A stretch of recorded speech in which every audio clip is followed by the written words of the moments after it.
विश्वनाथ भगवान की जय। महाकालेश्वर भगवान की जय।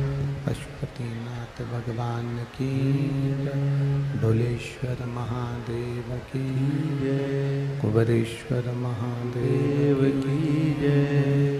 हर हर महादेव, हर हर महादेव, हर हर महादेव।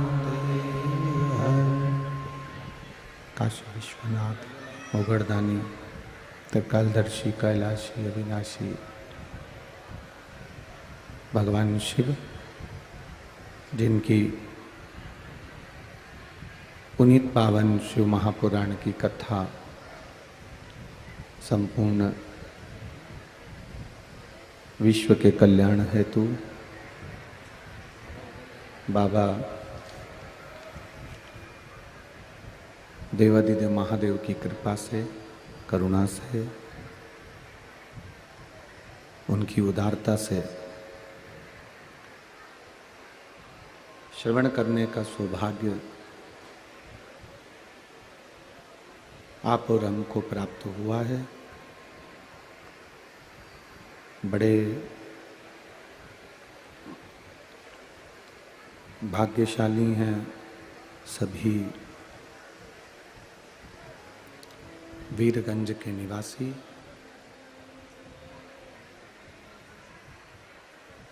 जो भगवान की अविरल भक्ति और मुक्ति की पावन कथा को श्रवण कर रहे हैं। भगवान की अविरल भक्ति और मुक्ति की यह पावन कथा भगवान शिव की ही कृपा से, बाबा देवादिदेव महादेव की करुणा से आप और हमको प्राप्त हुई है।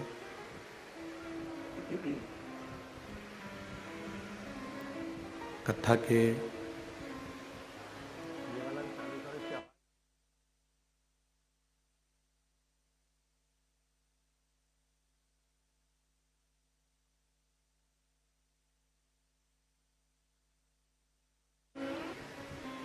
ओगड़ी ढोलेश्वर महादेव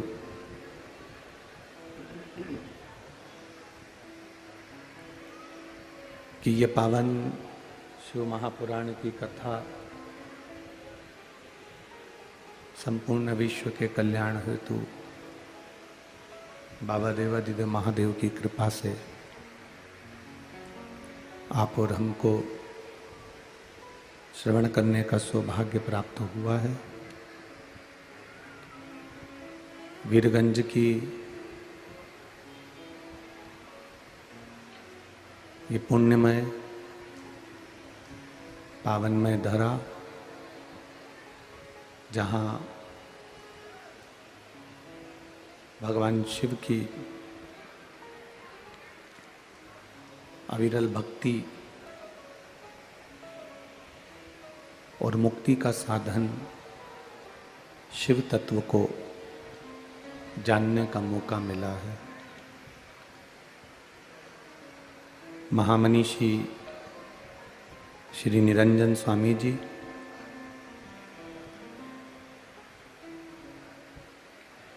पुरुषार्थ आश्रम सेवा ट्रस्ट हरिद्वार, जिन्होंने इस कथा को नेपाल देश की पावन धरा पर करवाने के लिए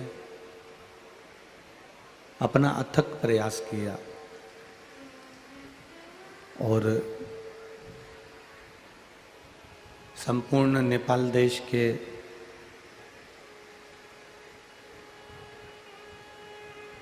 इस वीरगंज क्षेत्र का जो प्रेम शिव महापुराण को मिला है, वो एक आनंद का विषय है, एक आनंद का सुख है। कथा के मुख्य यजमान श्री सुनील जी खेतान, खेतान परिवार, जिन्होंने इस पावन कथा को वीरगंज की भूमि पर आयोजित किया और संपूर्ण क्षेत्रवासियों के लिए ये कथा एक अमृत की तुल्य है। जिसने पी ली इस कथा को उसका जीवन सार्थक हो गया, जो वंचित रह गए वो रह गए।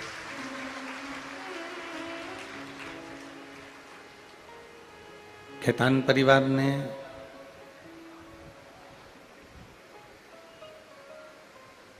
इस कथा को केवल वीरगंज क्षेत्रवासियों के लिए ही नहीं, संपूर्ण नेपाल देश के लिए इस कथा को आयोजित किया, जिससे एक एक क्षेत्रवासियों के हृदय में ये बात ज्ञात हो जाए, एक एक क्षेत्रवासियों के मन में यह भाव आ जाए, एक एक क्षेत्रवासियों के मन में यह भाव प्रकट हो जाए कि हमारी नेपाल की जो भूमि है, नेपाल देश जो है, ये कोई भूमि साधारण सी नहीं है। इसके एक एक क्षेत्र में शिव समाया हुआ है, भगवान शंकर समाये हुए हैं, भगवान शिव समाये हुए हैं और भगवान शंकर की अनुपम लीला इस नेपाल देश के अंतर्गत हुई है।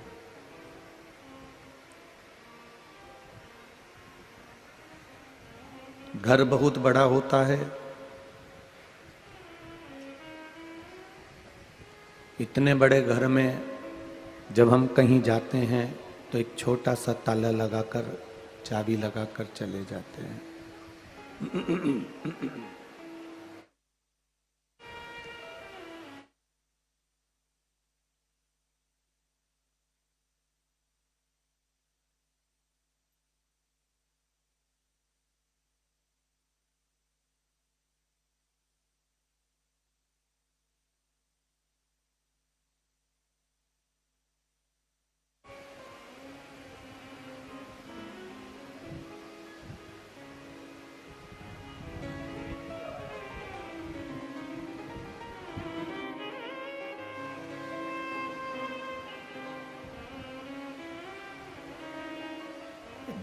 घर बहुत बड़ा,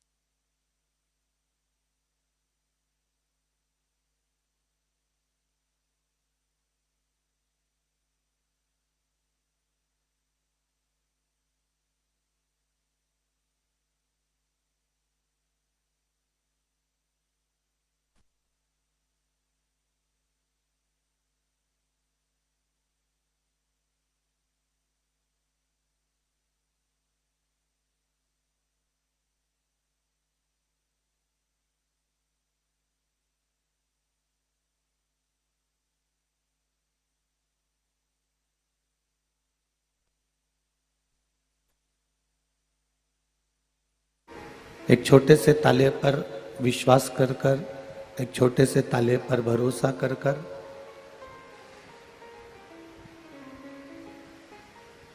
हमारा पूरा घर छोड़कर हम चले जाते हैं।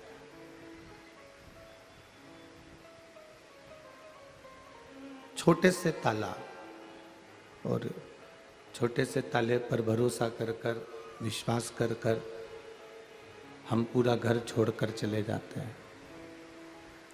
जब हम एक छोटे से ताले पर भरोसा कर कर, छोटे से ताले पर विश्वास कर कर पूरा घर छोड़कर चले जाते हैं, तो जरा विचार करिए, घर इतना बड़ा है, उस घर के अंदर सब कुछ रखा हुआ है, पैसा भी रखा है, दौलत भी रखी है, धन भी रखा है, ढेरों सामग्री रखी है, ढेरों ठाट रखा हुआ है,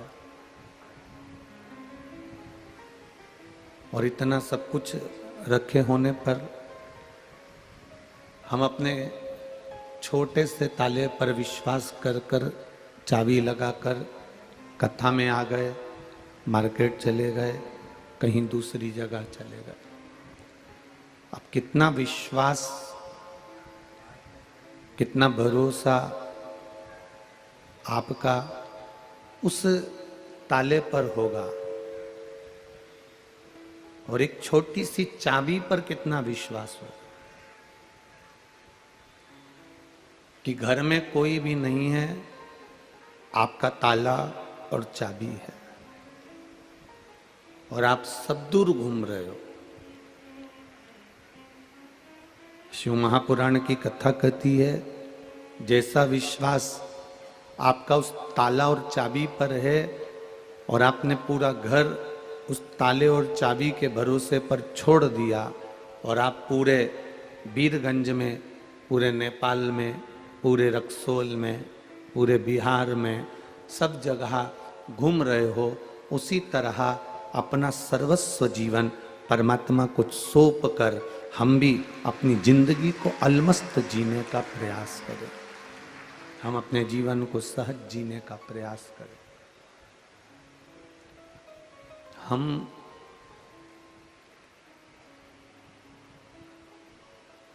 सब कुछ कर लेते हैं पर विश्वास को दृढ़ नहीं कर पाते।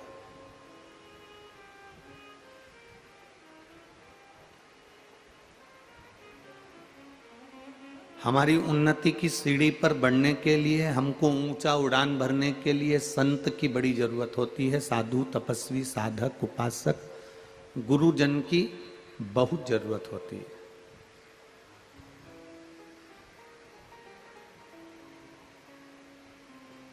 हमें अगर उन्नति की सीढ़ी पर बढ़ना है, हमें बहुत ऊंची उड़ान भरना है, तो हमको किसी न किसी संत की, किसी न किसी गुरु की, किसी न किसी साधु की, सन्यासी की, तपस्वी की, साधक की, उपासक की जरूरत होगी। एक बात अपने भीतर उतार कर रखो, पक्षी पंख से ऊंची उड़ान भरता है, और संसार का मनुष्य संत के चरण से ऊंची उड़ान भरता है।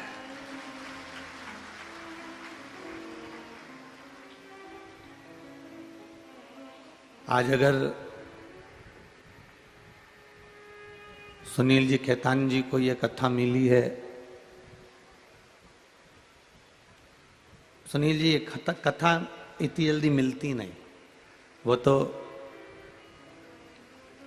श्री निरंजन स्वामी जी पीछा पकड़ लिए, और श्री निरंजन स्वामी जी पीछा पकड़ दी, और आज से नहीं पकड़े, 2 साल पहले से पीछा पकड़ कर बैठे हैं कि एक कथा तो आपको देना ही है, चाहे कुछ भी हो जाए, एक कथा तो आपको देना ही है।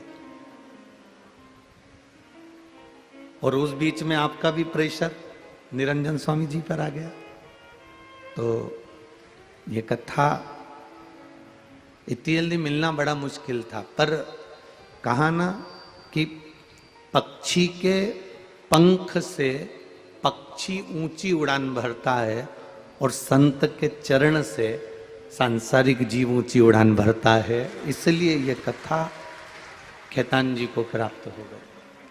और हम तो कहेंगे केवल खेतान परिवार के लिए ये एक बड़ी सौभाग्य की बात है।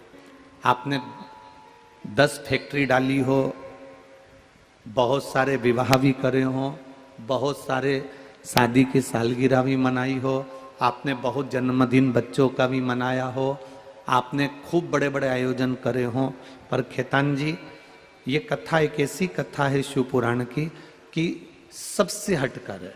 आपने जितनी शादियां करी हो, जितने भवन बनाए हो, जितना आपने जो जो बनाया हो, चाहे वो फैक्ट्रियां हो, चाहे वो खूब उन्नति करी हो, पर ये शिव महापुराण की कथा हमारे जीवन में एक अलग से अविरलता देती है, एक अलग से आनंद देती है।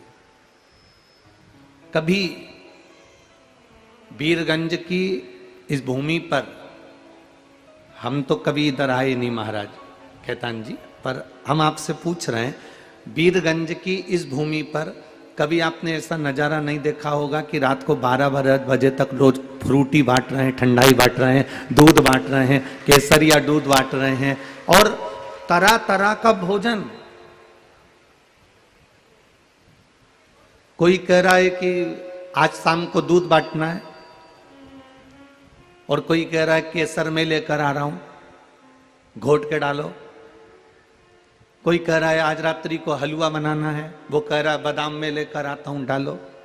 ये नजारा हमने तो नहीं देखा वीरगंज में, हम लोग तो नहीं आए, पर आपसे भी पूछेंगे वीरगंज वालों से भी कि ये नजारा रात को 12 बजे तक भजन, और रात को 12 बजे तक लोगों का भोजन, और भोजन के साथ लोगों का समर्पण और भक्ति और अविरल भक्ति, ये प्रदान करना बड़ा कठिन है। सब कुछ मिल सकता है, सब कुछ प्राप्त हो सकता है।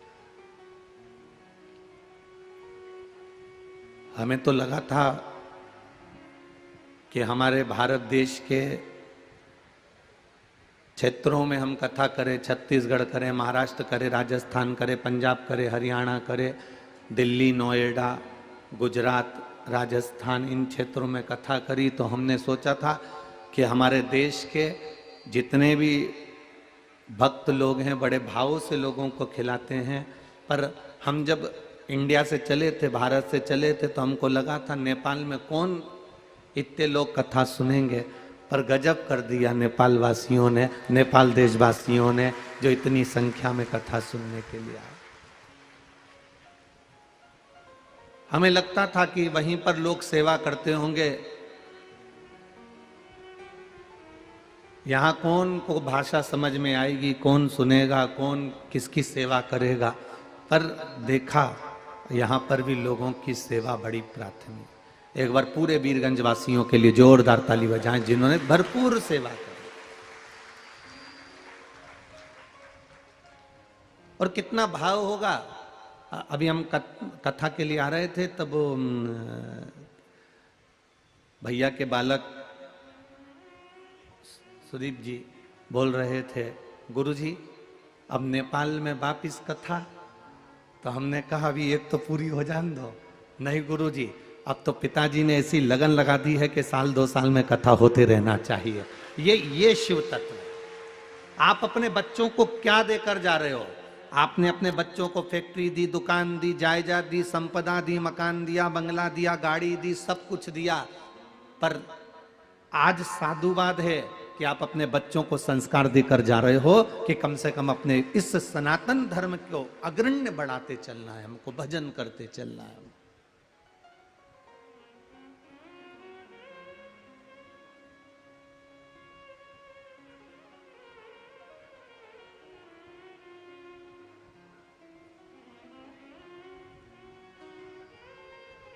भक्ति का एक बल हम क्यों ना लुटाएं, हम भक्ति क्यों ना प्रदान करें। पक्षी के पंख पक्षी को उन्नति की ओर लेकर जाता है, और सांसारिक मनुष्य को संत, साधु, गुरुजन ये भगवान की भक्ति की ओर लेकर जाकर उन्नति की ओर अग्रण्य करता है। ये जरूरी, हाँ शिव पुराण कहती है कर्म प्रधान है। आप मेहनत जितनी कर सकते हो दुनिया में उतनी करो।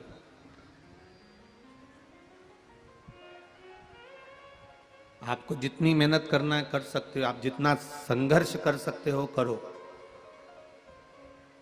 दुख भी आएगा, सुख भी आएगा, अच्छे दिन भी आएंगे, बुरे दिन भी आएंगे, पर उस दुख सुख में अपनी सहज जिंदगी को नष्ट मत करना। एक कथा आती है,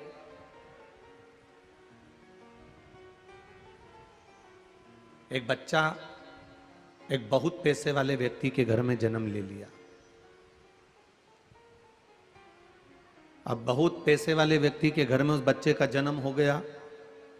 उसने जिंदगी भर सुखी सुख देखा। चांदी की चम्मच मुंह में लेकर जो पैदा होता है तो वो सुखी सुख देखता है, कहां उसने दुख देखा। उस बच्चे ने गाड़ी बंगला जमीन जायदाद सत्ता वैभव सब कुछ देखा। इस बच्चे की जो माँ थी वो इसको जन्म देकर मर गई थी। पिता ने पाल पोस कर बच्चे को बड़ा किया।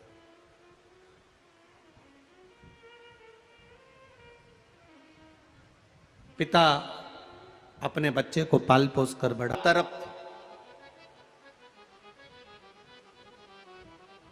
सब जगह पर सनातन धर्म को नीचे दबा दिया गया था। सनातन धर्म को नीचे दबा दिया गया था। एक समय ऐसा आया था कि जो वेद पुराण शास्त्र को पढ़ता था, जो वेद पुराण शास्त्र को जानता था, जो वेद पुराण शास्त्र का स्मरण करता था, उसको भी नीचे दबा दिया गया था, मार दिया गया था। अब देखिएगा जरा, इस नेपाल देश के विद्वानों ने संपूर्ण विश्व को क्या दिया। पूरे विश्व को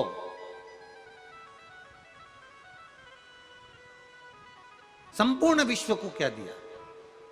सनातन धर्म को नीचे दबा दिया।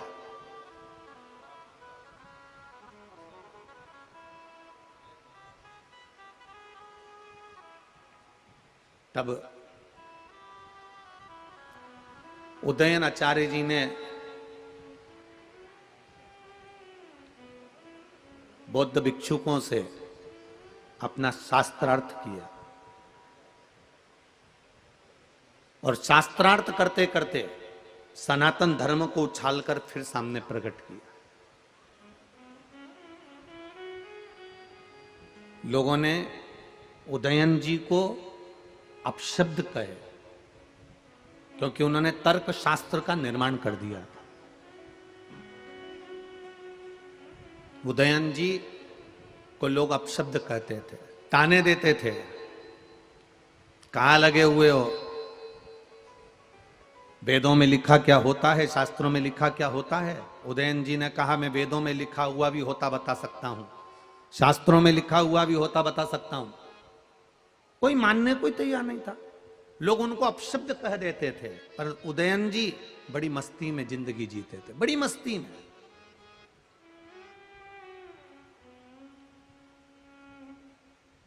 उदयन जी ने अपनी जिंदगी में केवल एक बात जनमानस को बताई, एक बात संपूर्ण विश्व को दी है, एक बात संपूर्ण जगत को दी है। उन्होंने कहा जैसे रहो खुश होकर रहो, जैसे रहो अलमस्त रहो। अपनी जिंदगी को जितने आनंद में जी सकते हो जियो। एक फकीर गांव में आया और गांव के लोग उस फकीर से चिढ़ते थे। जब गांव के लोग फकीर से चिढ़ते थे, फकीर के ऊपर अपशब्द कहते थे, फकीर को ताना देते थे, फकीर को आड़ा टेढ़ा कहते थे, पूरे गांव के लोग फकीर से चिढ़ रहे हैं, पूरे गांव के लोग फकीर को अपशब्द कह रहे हैं। गांव के लोगों ने विचार कर लिया अगर फकीर हमारे गांव में आ गया तो इसको जूते की माला पहनाएंगे। और जैसे ही फकीर गांव के अंदर आया और गांव के लोगों ने उसको जूते की माला पहना दी, फकीर बड़ा प्रसन्न होने लगा, नाचने लगा, खुश होने लगा। लोगों ने पूछा तुम्हें गले में जूते की माला डाली है, तुम्हारे गले में जूते की माला पहनाई है और तुम हंस रहे हो, तुम प्रसन्न हो रहे हो, तुम खुश हो रहे हो। फकीर ने कहा मेरा भगवान इतनी जल्दी मेरी सुन लेगा ये पता नहीं था। 4 दिन पहले मेरे पांव के जूते फट गए थे, मैंने भगवान से कहा था 1 जोड़ दे देना, मुझे क्या मालूम था कि ये 10 जोड़ मिल जाएंगे, मुझे क्या मालूम था कि ये 10 जोड़ मिल जाएंगे। गांव के लोगों ने कहा बताओ गजब का आदमी है, हमने तो तेरा अपमान करा है, हमने तो तुझे जूते की माला पहनाकर तेरा अपमान करा है। इतने में फकीर कहता है भले कुछ भी करा हो पर मेरे मालिक का धन्यवाद है जिसने मेरे को पहनने के लिए 10 जोड़ जूते तो दे दिए, कम से कम उसमें मेरी प्रसन्नता तो है। गांव के लोगों ने फकीर के चरण पकड़ लिए, गांव के लोगों ने फकीर के चरण पकड़ लिए और फकीर के चरण पकड़कर गांव के लोगों ने फकीर को धन्यवाद दिया, साधुवाद दिया। फकीर को साधुवाद देते हैं कि गजब की तुम्हारी भक्ति है, गजब की तुम्हारी दृढ़ता है, तुम परमात्मा पर इतना विश्वास करते हो कि कोई ने तुम्हारे गले में जूते की माला पहनाई तो तुमने उसमें भी अच्छाई देख ली। एक संत का जो स्वरूप होता है, एक साधु का जो स्वरूप होता है, एक गुरु का जो स्वरूप होता है, एक भगवत कृपा का जो स्वरूप होता है, एक भगवत बिंदु का जो स्वरूप होता है, वो स्वरूप होता ही ये है कि वो किसी में गलती नहीं देखता, अपनी गलती देखकर दुनिया के लोगों में अच्छाई ढूंढता है और उनको अच्छाई देने का प्रयास करता है। अच्छा ढूंढेगा, अच्छा ढूंढकर अच्छा देने का प्रयास करेगा, अच्छा ढूंढकर अच्छा देता है।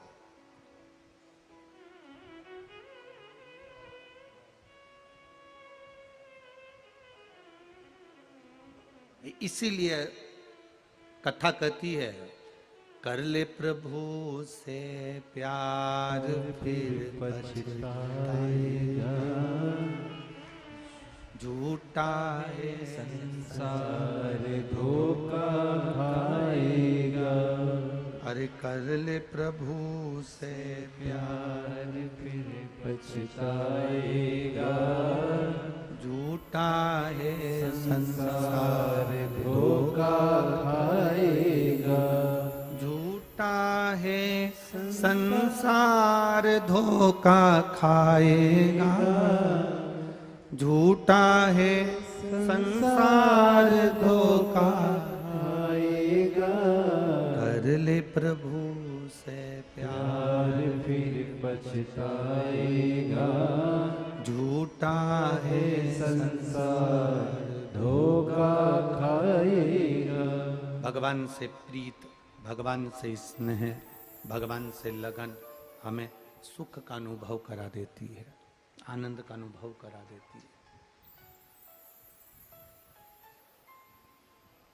ढूंढो, दुनिया के लोग आप में बुराई ढूंढेंगे, आप दुनिया के लोगों में अच्छाई ढूंढिएगा।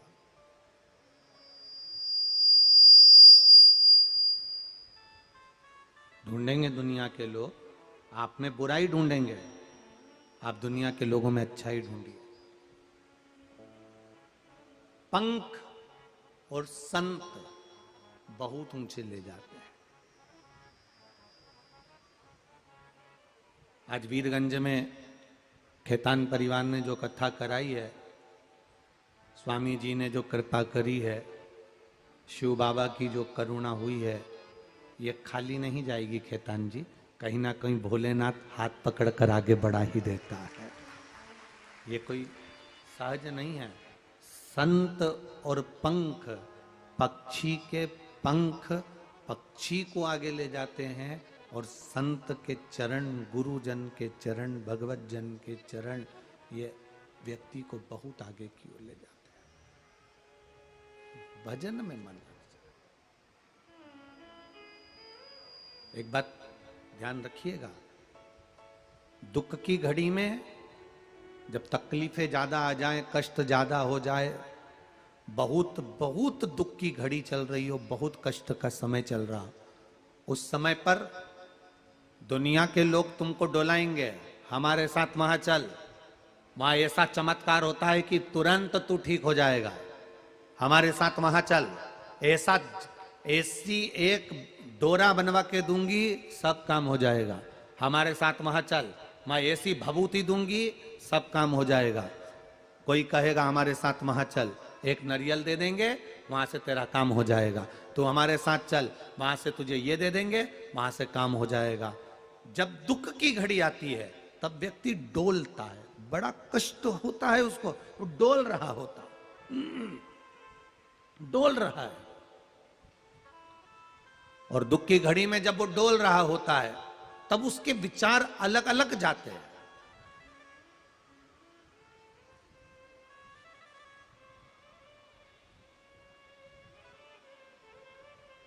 जब कष्ट की घड़ी आती है तब उसके विचार अलग अलग होने लगते हैं।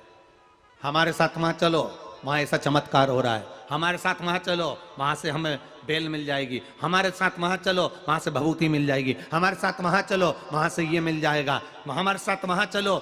शिव महापुराण की कथा कहती है, तुमने 2 महीना, 4 महीना, 6 महीना, 1 साल, 2 साल, 4 साल, 3 साल जिस देव अधिदेव महादेव को जल चढ़ाया है, उसको छोड़कर कहीं मत जाना, वो महादेव तुमको पार उतार देगा। एक साधे सब सधे।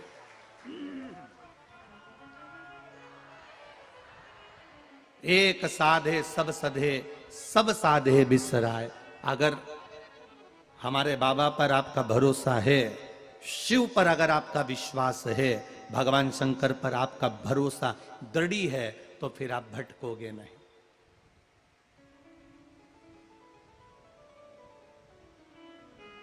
फिर आप भटकोगे नहीं।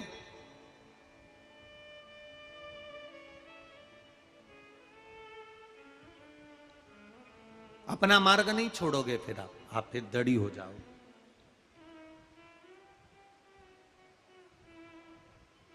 भटकना छूट जाएगा आपका। डोलता वही है ऐसा नहीं। ये मन दो हैं। भोजन करने बैठोगे तो दो मन हो जाएंगे तुम्हारे। कपड़े पहनोगे तो दो मन हो जाएंगे तुम्हारे। जा रहे हो तो दो मन हो जाएंगे तुम्हारे। प्रत्येक मनुष्य के दो मन होते हैं, अलग अलग मन से वो काम करता है। भोजन करने बैठे दो मन हो गए, पहला कोरा तोड़ा, मन दो हो रहा है, दाल से खाऊं कि सब्जी से खाऊं, भिंडी की सब्जी से खाऊं कि पालक से खाऊं, मन दो। अचार से खाऊं कि खीर खाऊं, मन दो। कपड़े पहन रहे थे तो मन दो हो गए। अलमारी खोलते से ही सोच के बैठी थी, आज पीले कलर की साड़ी पहनूंगी, लाल कलर की साड़ी पहनूंगी, पर पीले कलर की साड़ी भी 4 तरह की रखी थी। जैसी अलमारी खोली फिर मन दो हो गए, ये पहनूं कि नीचे वाली कि ऊपर वाली, मन फिर दो हो गए। भोजन कर रहे हो मन दो हो गए, कपड़े पहन रहे हो मन दो हो गए, जा रहे थे कथा सुनने के लिए फिर मन दो हो गए। रिक्शा करूं कि साइकिल रिक्शा करूं, फिर मन दो हो गए।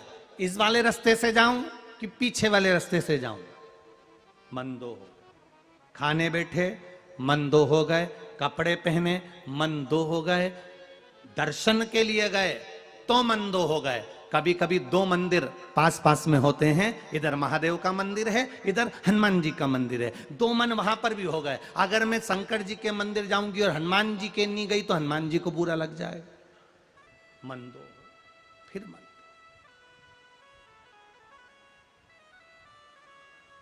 और उसी हनुमान जी के मंदिर में सामने राम जी बैठे हैं। अगर मैं हनुमान जी के मंदिर में गई और राम जी के मंदिर में नहीं गई तो बुरा लग, मन दो। मन दो है, विचलित होते हैं।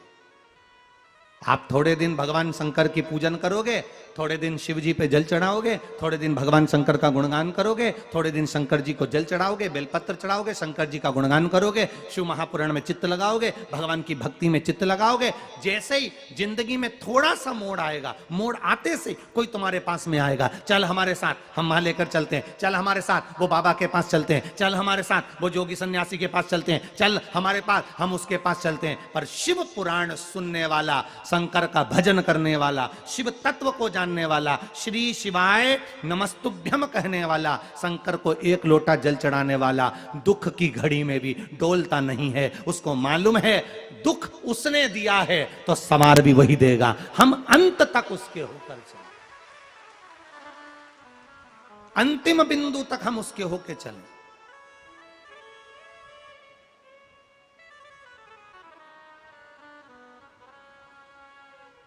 बहुत कम ऐसी नारियां होती हैं जो दुख की घड़ी में अपने पति का साथ छोड़कर अपने मायके जाकर बैठ जाती हैं। बहुत कम।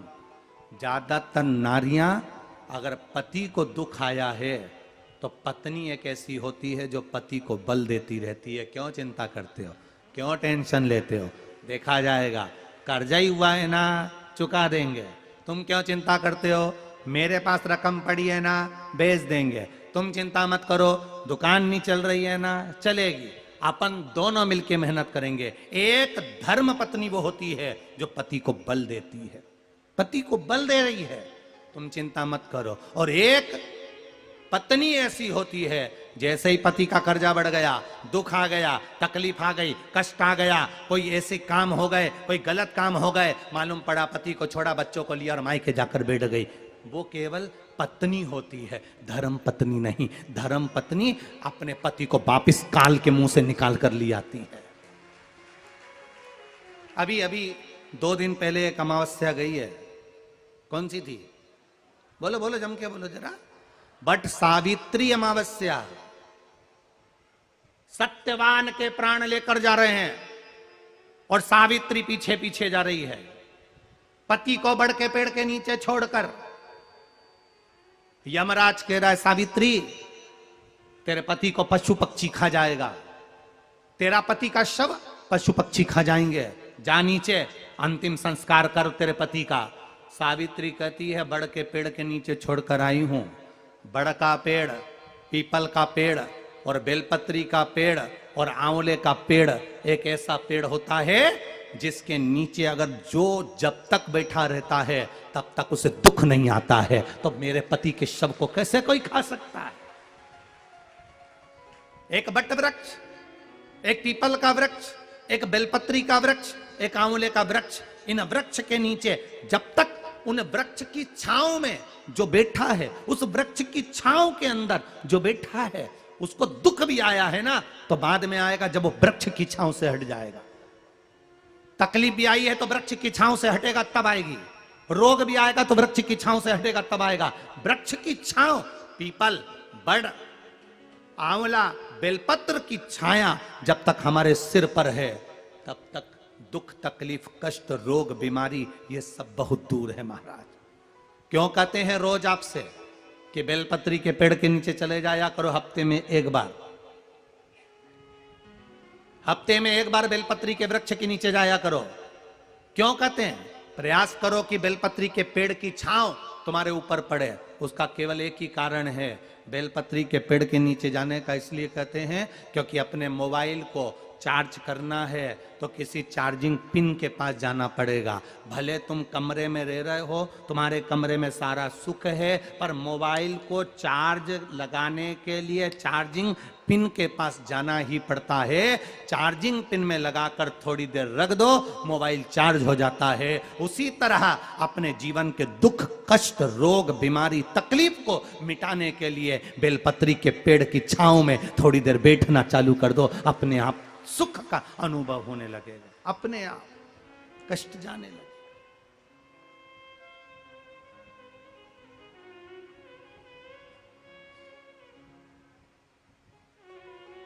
हम उसके भजन में जाएं, हम उसके स्मरण में जाएं। सावित्री, तेरे पति के शव को कोई खा जाएगा ना, ना, बड़ के पेड़ के नीचे छोड़कर आए। क्या चाहिए तुझको? क्या दूं मैं तुझको? कुछ मांग ले मुझसे। सावित्री कहती है, क्या दोगे आप? मेरे पति के प्राण दे दो बस वापिस, और कुछ नहीं चाहिए।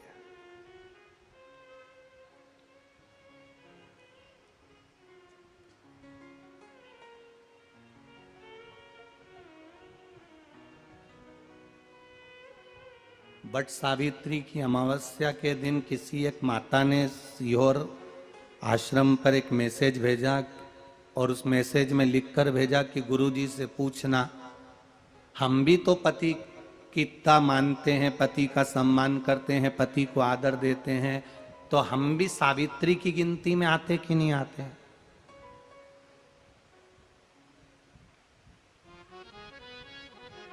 तो सीओर से मैसेज आया कि गुरुजी वो ऐसा ऐसा पूछा गया है, आप बताओ क्या कहना है। हमने कहा कह दो, जब बट सावित्री आती है तभी तुम पति को प्रणाम करती हो, जब दिवाली आती है तब पति को प्रणाम करती हो, जब करवा चौथ आती है तभी चलनी में मुंह देखती हो, बाकी के समय तो तुम जूड़ा बांध के ऐसी बोलती हो कि पति थर थर कांपता है।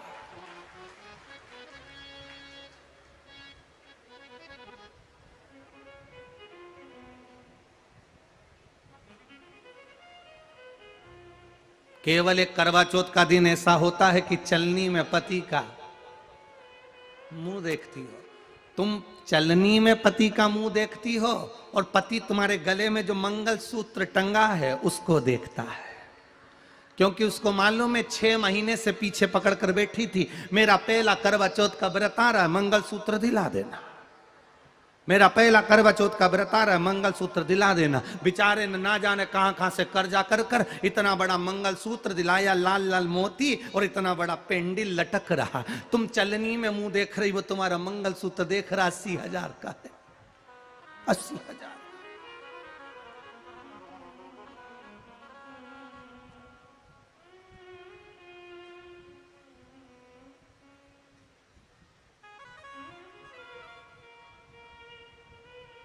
16 श्रृंगार में नारी के हाथ की चूड़ी का कलर अलग हो सकता है, चूड़ी की डिजाइन अलग हो सकती है, चूड़ी अलग हो सकती है, चूड़ी महंगी सस्ती हो सकती है, मंगलसूत्र की कीमत ऊंची नीची हो सकती है, पांव की बिछुड़ी की कीमत ऊंची नीची हो सकती है, कान के कुंडल की कीमत ऊंची नीची हो सकती है।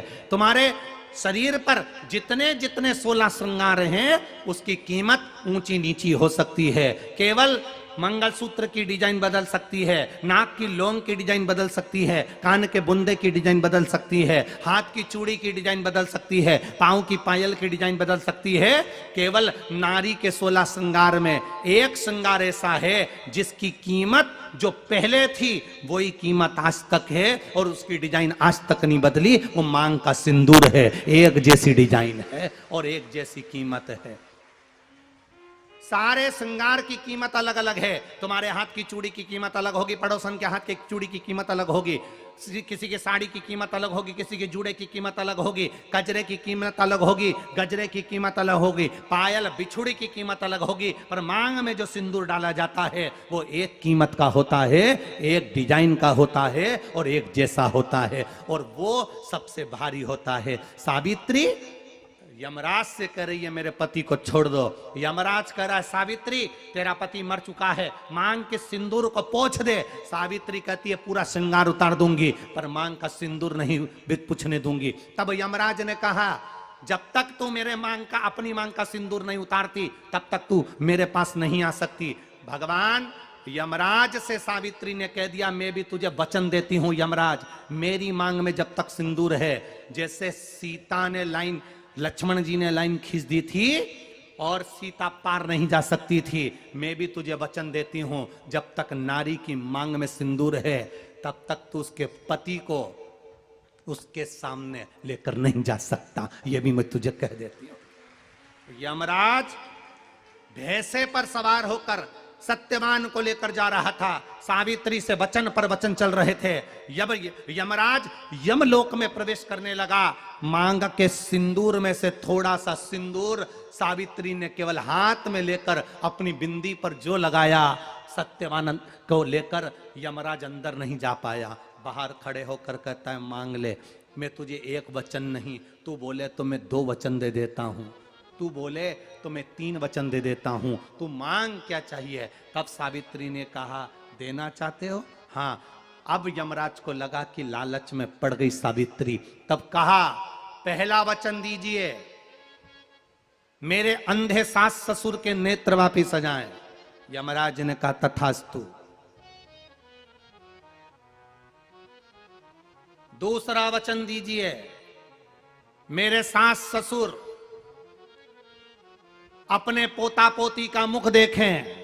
यमराज ने कह दिया तथास्तु।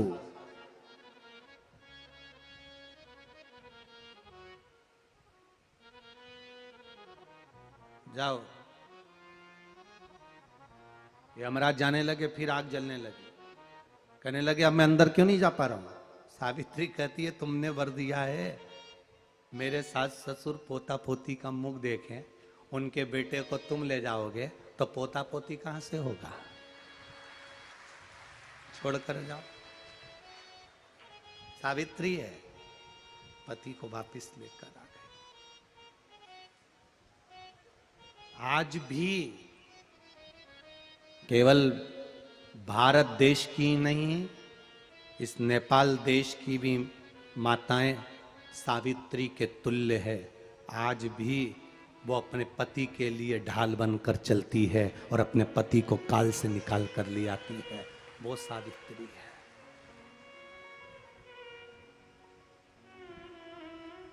कल कथा में वो कैंसर के जो पेशेंट थे उनका जो चरित्र उस पत्र में पढ़ा। हम जब वापिस होटल गए, वहां जहाँ ठहरे, तो बड़ा आशीष से हमने कहा कि बड़ा विचित्र बात है, बड़ा विचित्र।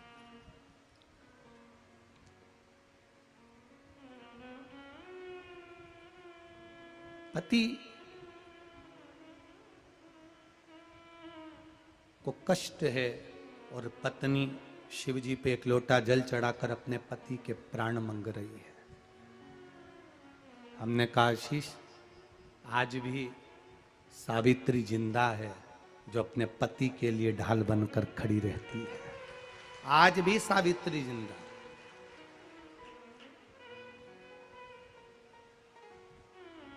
यहां जितनी माताएं बैठी हैं ना, और जितनी माताएं कथा टीवी पर, आस्था चैनल पर, फेसबुक, यूट्यूब पर, मोबाइल पर श्रवण कर रही हैं, ये मेरा विश्वास कहता है आपका चढ़ाया गया एक लोटा जल खाली नहीं जाएगा। आज चढ़ाओगे, तुम्हारी दुख की घड़ी में वो जल तुम्हारे सामने खड़ा होगा, तुम्हारे जीवन के दुख को मिटाने के, दुख को मिटाने के। आप अविरल भक्ति में लगे हो तो वो खाली कैसे जा सकता? कैसे? आपका किया गया भजन, आपका किया गया मंत्र जाप, आपका किया गया नाम जाप, आपका किया गया स्मरण कभी खाली नहीं जा सकता।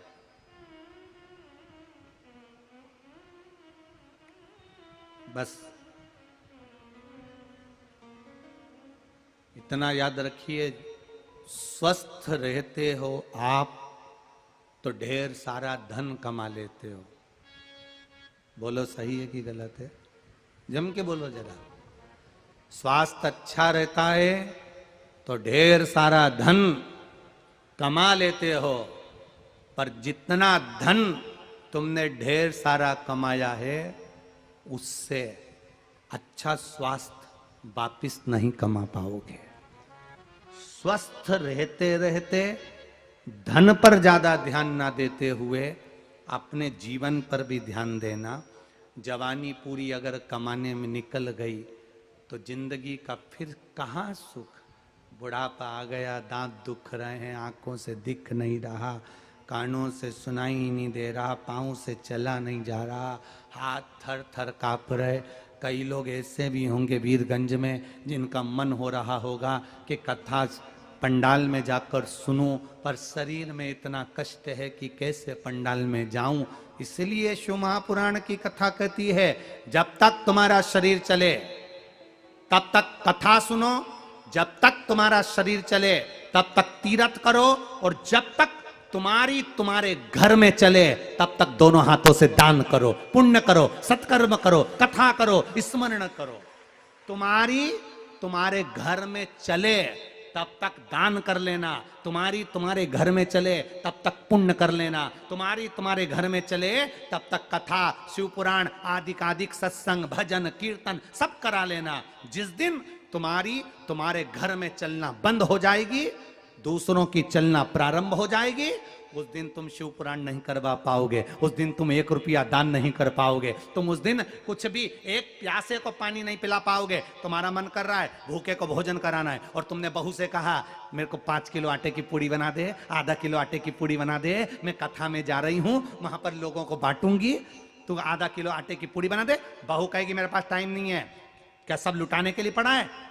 तुम्हारा बेटा इसलिए कमा रहा है कि लुटाओ। तुम्हारी जब तक सत्ता चले, तुम्हारा जब तक भाग्य चले और तुम्हारा हाथ पैर चले तब तक कथा में जाओ, तीर्थ जाओ, और तुम्हारी चले जब तक दान पुण्य सब करो। बाद का कोई भरोसा नहीं। साथ नहीं देता ये शरीर, साथ नहीं देती ये श्वास, कब छूट जाए इसका क्या भरोसा।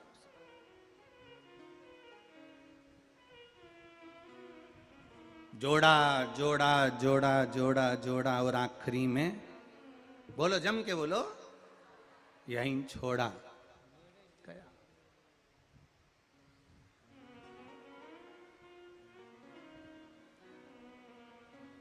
तुम्हारी चल रही है जब तक। मैं बहुत, खेतान जी बहुत बहुत साधुवाद है आपको, बहुत बहुत साधुवाद। और आपके बच्चों को भी, आपके पूरे परिवार को भी साधुवाद है। बहुत अच्छा, ऐसा परिवार नहीं देखा जो आगे बढ़कर साथ में कदम से कदम मिलाकर शिव महापुराण की कथा का आनंद करे। साधुवाद है आपको। और ऐसे बेटा और बहू भी धन्यवाद के पात्र हैं, जो आप नोएडा में आकर संकल्प लिए कि मुझे कथा कराना है, निरंजन स्वामी जी के पीछे पड़े रहे, कथा करवाना है, कथा करवाना है, कथा करवाना है, कथा करवाना है। और स्वामी जी ने आपको कह दिया कथा होगी, चिंता मत करो। और दोनों, आपको भी धन्यवाद, बहू बेटों को भी धन्यवाद, परिवार को भी धन्यवाद।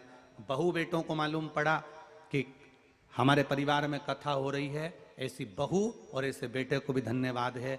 ऐसी बहू किसी ना किसी अच्छे कुल से आई होंगी, जिन्होंने कह दिया मम्मी कथा करो, तैयारी करो, हम हैं साथ में। ये सुख है। कल इनका परिवार मिलने आया था तो बहनों के चेहरे पर इतनी प्रसन्नता, हम सोच रहे जैसे अपने भतीजे की शादी में आई है। जितनी ननंद होना ही इनकी मिलने के लिए, ये खेतान परिवार की जितनी बेटियां मिलने आई, सब इतनी प्रसन्न जैसे कहीं विवाह में आई हो, इतनी खुश। बस यही प्रसन्नता आपके जीवन में होना चाहिए।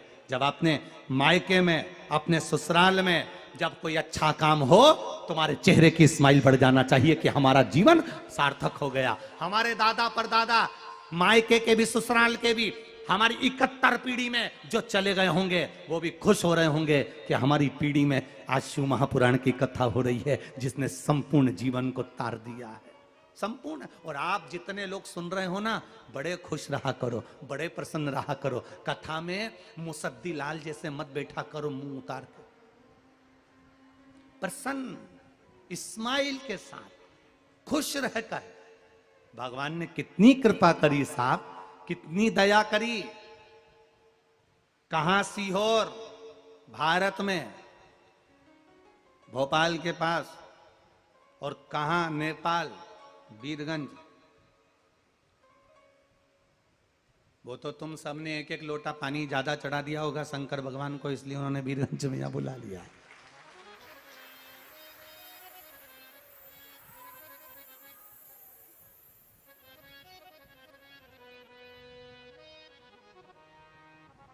ये कहीं शिव की कृपा होगी, उनकी उदारता होगी।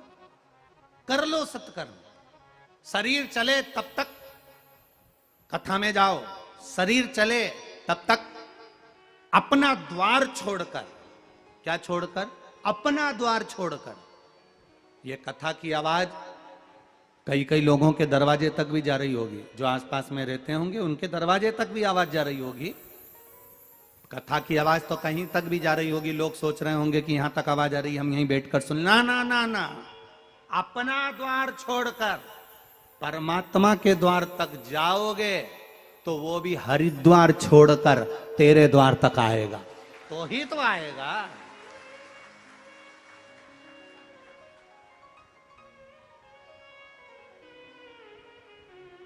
अपना द्वार को छोड़ो। भगवान कृष्ण ने भी रुक्मणी जी से कहा दिया था, ब्राह्मण देवता रुक्मणी जी से जाकर कह दो तू श्रृंगार करके गोरा जी के मंदिर आ जा, मैं तुझे लेने आ जाऊंगा। भगवान ने रुक्मणी जी से ये नहीं किया था कि तैयार होकर छत पे खड़ी हो जाना, मैं तुझे लेने आ जाऊंगा। जगदम्बा के मंदिर तक आ, गौरा जी के मंदिर तक आ, मैं तुझे लेने आऊंगा, ये भगवान कह रहे हैं। आप भी कथा के पंडाल तक जाओ, भगवान की अविरल भक्ति तक जाओ, भगवान के भजन तक जाओ, आएगा आएगा। अंत समय प्रभु आना पड़ेगा, वचन दिया तो निभाना पड़ेगा। आए ना आए प्रभु हुक्म कबीरा, अंत समय प्रभु आना पड़ेगा, वचन दिया तो निभाना पड़ेगा। ओ अंत समय प्रभु आना पड़ेगा, वचन दिया तो निभाना पड़ेगा। और कर जाए। बस तुम्हारी अविरल भक्ति, तुम्हारी दृढ़ता, तुम्हारा विश्वास।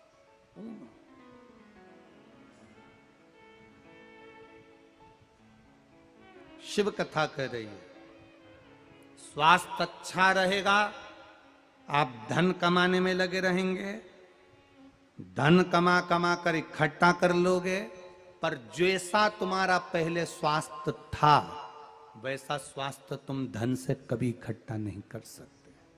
जैसा था,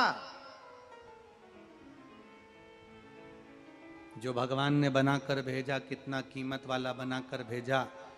नकली नकली होता है और असली असली होता है। जो भगवान ने घुटना दिया था असली, उससे खूब चल लिए। अब डॉक्टर बोला ये गड़बड़ हो रहा है, दूसरा लगाना पड़ेगा, अब नकली लगवा लो। असली था तो नीचे भी बैठ जाते थे, असली था तो ऊपर से कूद भी जाते थे, असली था कितना भी चल लेते थे। पर नकली नकली है, नीचे बैठ नहीं सकते, कहीं ज्यादा चल नहीं सकते, कहीं इधर उधर उचक नहीं सकते, नाच नहीं सकते। जब तक असली तुम्हारे पास में है तब तक इस असली का सदुपयोग करो। जिस दिन नकली लगता चले जाएगा, आंख गड़बड़ हो गई तो उन्होंने कहा लेंस लगाना पड़ेगा। अब लगा तो लिया, पर वो लेंस लेंस था। कान अच्छे दिए थे, भगवान ने खूब सुनने के लिए दिए थे, इसका असली का प्रयोग तुम्हें करना नहीं आया। 24 घंटे हेडफोन लगाए के मोबाइल चलाती रही, अब असली ए करती फिरे। गया से आंख असली दी थी खराब, कान असली दिया था चले गए। असली के दांत जो भगवान ने दिए कितने मजबूत दिए, और फिर नकली रोज निकालो कटोरी में, फ्रिज में रखो, निकाल रोज निकालो और निकाल के रोज फ्रिज में रखो। कभी कभी बच्चे खेलने भी ले गए और तुम फ्रिज में ढूंढ रहे मेरा सोफा सेट कहां है, ढूंढ रहे। असली है।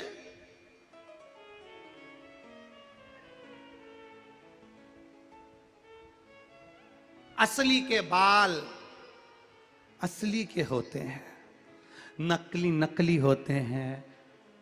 कथा में आई थी, किसी ने पीछे से खींच दिया, नकली असली थे।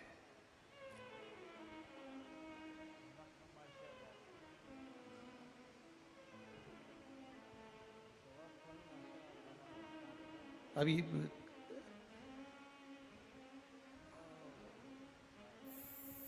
कल ये खेतान परिवार मिलने के लिए आया तो हमारे वो ललित महाराज बोले, गुरुजी वो खेतान परिवार मिलने आ रहा है, आप जब तक के रेडी हो जाओ।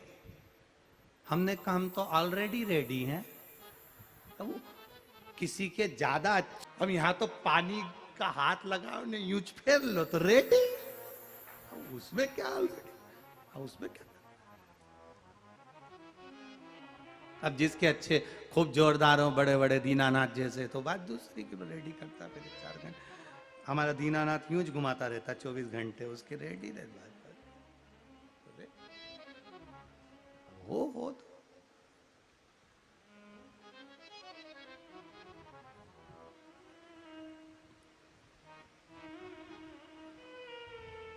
महाराज सब उसी का है, उसका दिया।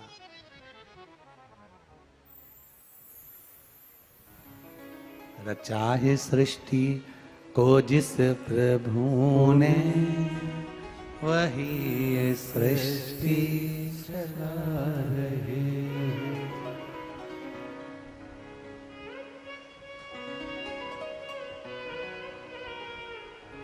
जो पेड़ हमने लगाया पहले, उसी का फल अब हम पा रहे हैं। रचा है सृष्टि को जिस प्रभु ने, सृष्टि चला रहे हैं। रचा है सृष्टि को जिस प्रभु ने, वही ये सृष्टि चला रहे हैं। पेड़ हमने लगाया पहले, जो पेड़ हमने लगाया पहले, उसी का फल हम अब पा रहे हैं। चाहे सृष्टि को जिस प्रभु ने, वही ये सृष्टि चला रहे हैं। चाहे सृष्टि को जिस प्रभु ने, वही ये सृष्टि चला रहे हैं।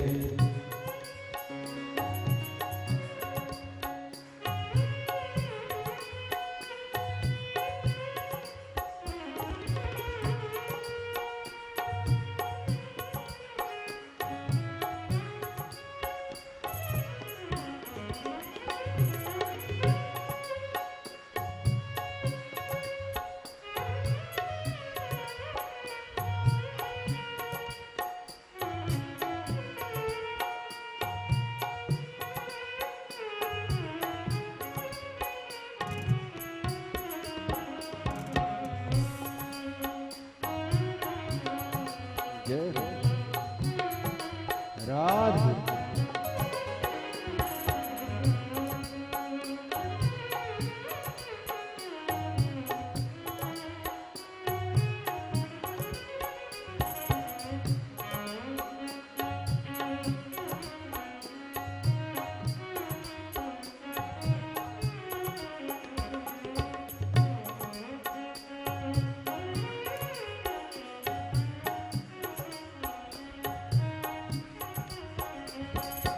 इसी तरह से शरीर पाए, इसी धरा से शरीर पाए, इसी धरा से शरीर पाए, इसी धरा से शरीर पाए, इसी धरा में फिर सब समाए, इसी धरा में फिर सब समाए।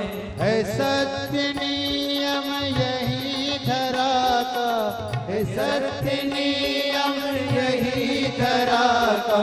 एक आ रहे हैं, एक जा रहे हैं। चाहे सृष्टि को जिस प्रभु ने, वही ये सृष्टि चला रहे हैं। चाहे सृष्टि को जिस प्रभु ने, वही ये सृष्टि चला रहे हैं।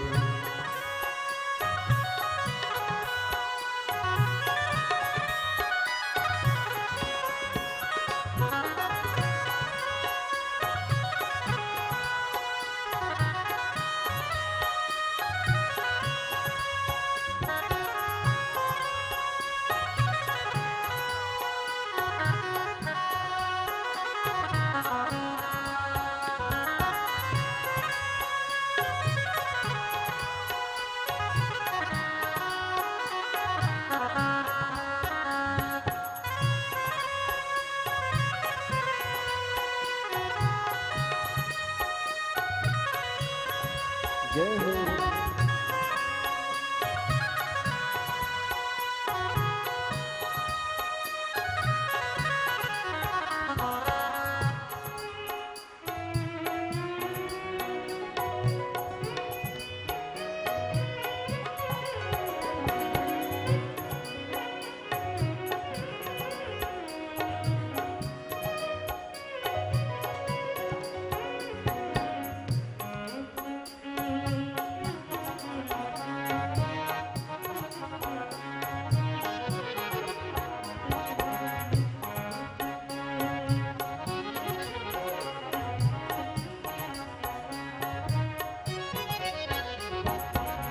जिन्होंने भेजा जगत में जाना, जिन्होंने भेजा जगत में जाना, मैं कर लिया लौट के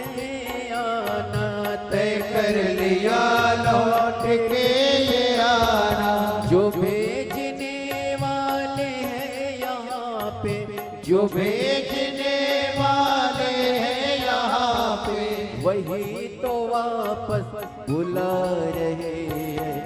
चाहे सृष्टि को जिस प्रभु ने, वही ये सृष्टि चला रहे हैं। चाहे सृष्टि को जिस प्रभु ने, वही सृष्टि चला रहे हैं। जो पेड़ हमने लगाया पहले, जो पेड़ हमने लगाया पहले, उसी का फल हम अब पा रहे हैं। चाहे सृष्टि को जिस प्रभु ने, वही सृष्टि चला रहे हैं। चाहे सृष्टि को जिस प्रभु ने, वही सृष्टि चला रहे हैं। राधे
वो बैठे हैं जो धान की बालियों में, बैठे हैं जो धान की बालियों में, आ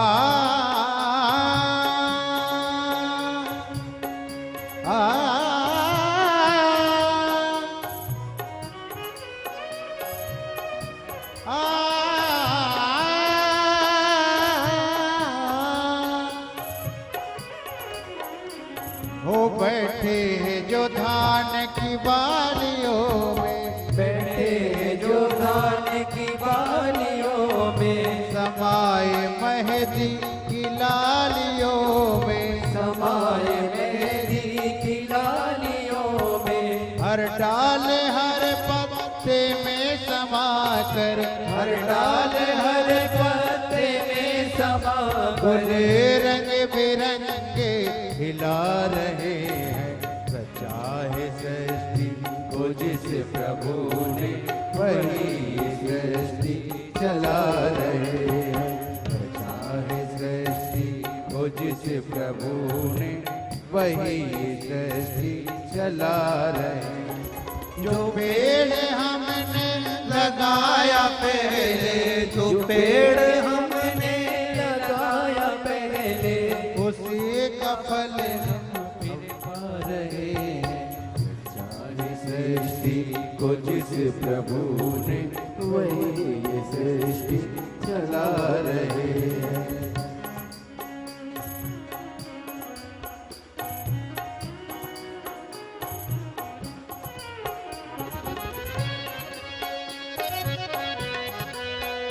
जय हो।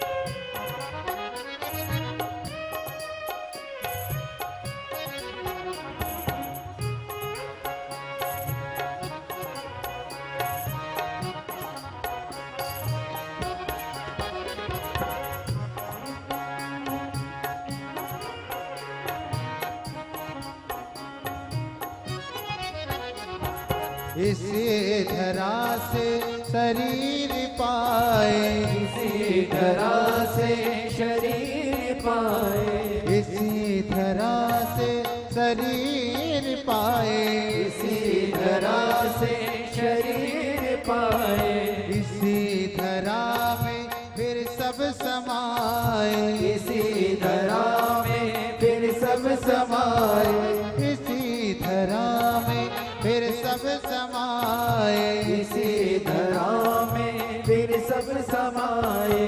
है सत्य नियम यही धरा का, है सत्य नियम यही धरा का, एक आ रहे हैं एक जा रहे हैं, चाहे सृष्टि उचित प्रभु ने वही सृष्टि चला रहे हैं। चाहे सृष्टि को जिस प्रभु ने वही सृष्टि चला रहे हैं। जो पेड़ हमने लगाया पहले, जो पेड़ हमने लगाया पहले, उसी का फल हम अब पा रहे हैं। चाहे सृष्टि को जिस प्रभु ने वही सृष्टि चला रहे हैं। रचा है सृष्टि को जिस प्रभु ने वही ये सृष्टि चला रहे हैं। रचा है सृष्टि को जिस प्रभु ने वही ये सृष्टि चला रहे हैं। वही ये सृष्टि चला रहे हैं। वही ये सृष्टि चला रहे हैं। हार हार अपने स्थान पर बैठकर भगवान देवाधिदेव महादेव से अपने हृदय की बात बाबा देवाधिदेव महादेव से दिल से कहें।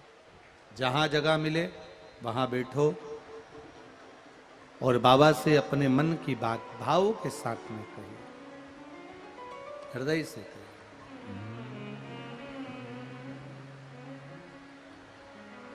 श्री शिवा नमस्तु श्री शिवाय नमस्तु श्री शिवाय नमस्तु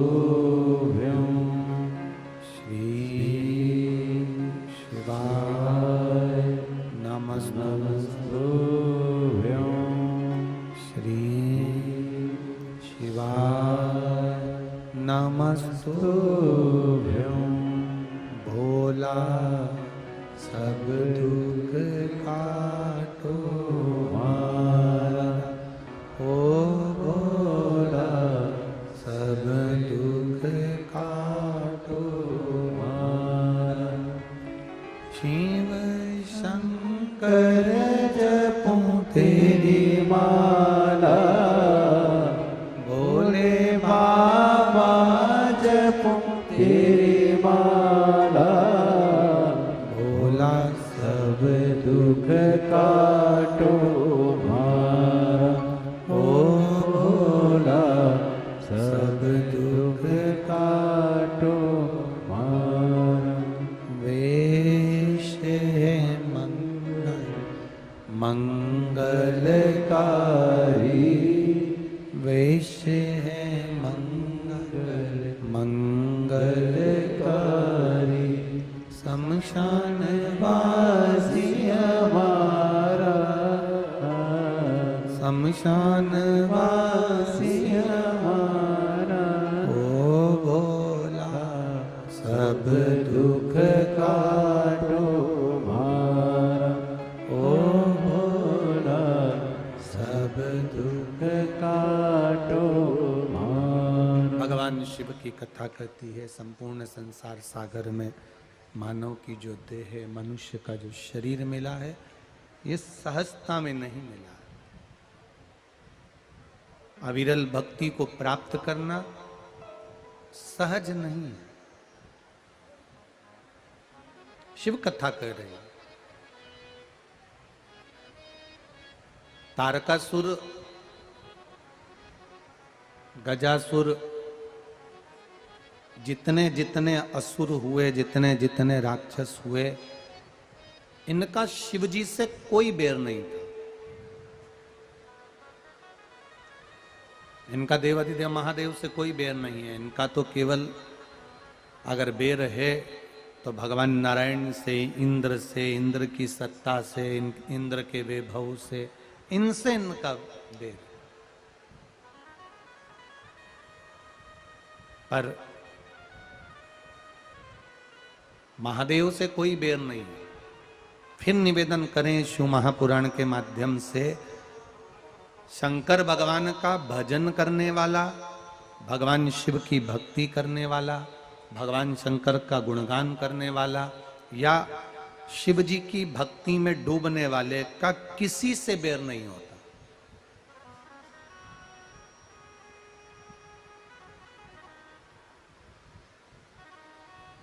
जो भगवान की भक्ति में लगा है उसका बैर किसी से नहीं।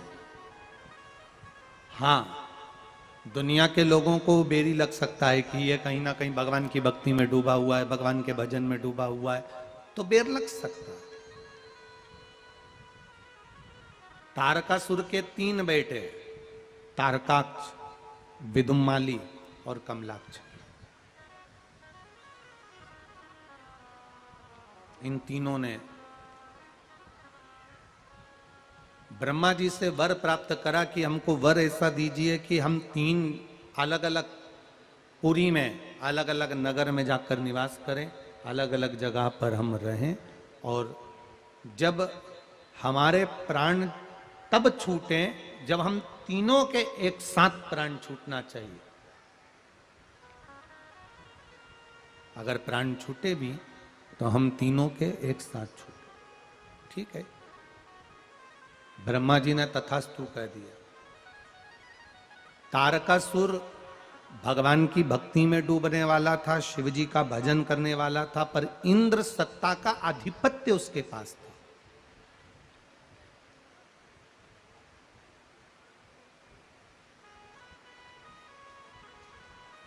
उनके पास में सत्ता का आधिपत्य है, पर कोई द्वेषता नहीं।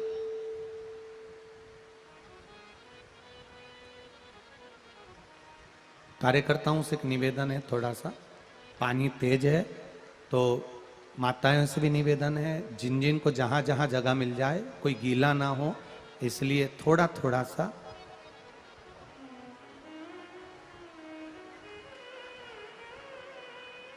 आप लोग,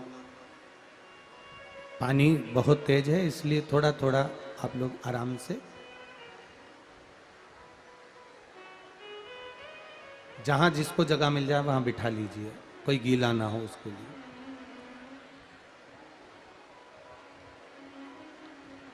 एक निवेदन है, बीच में जो जगह है ना खाली आगे पड़ी हुई है, खेतान जी आप आदेश कर दें तो ये बीच में जगह खाली पड़ी है ना, खाली है, इसमें बिठा दो, थोड़ा सा लोग गीले ना हो।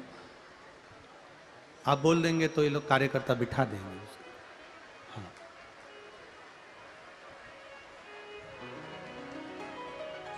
शंभु शरणे पड़ी मांगू घड़ी रे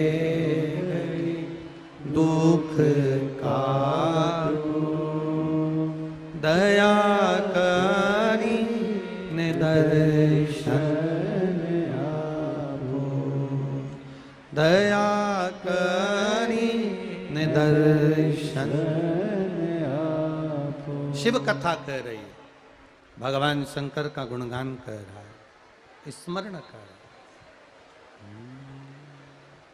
श्री शिवाय नमस्तुभ्यं, श्री शिवाय नमस्तुभ्यं, श्री शिवाय नमस्तुभ्यं, श्री शिवाय नमस्तुभ्यं, श्री शिवाय नमस्तुभ्यं, श्री शिवाय नमस्तुभ्यं, श्री शिवाय नमस्तुभ्यं, श्री शिवाय नमस्तुभ्यं, श्री शिवाय नमस्तुभ्यं, श्री शिवाय नमस्तुभ्यं, श्री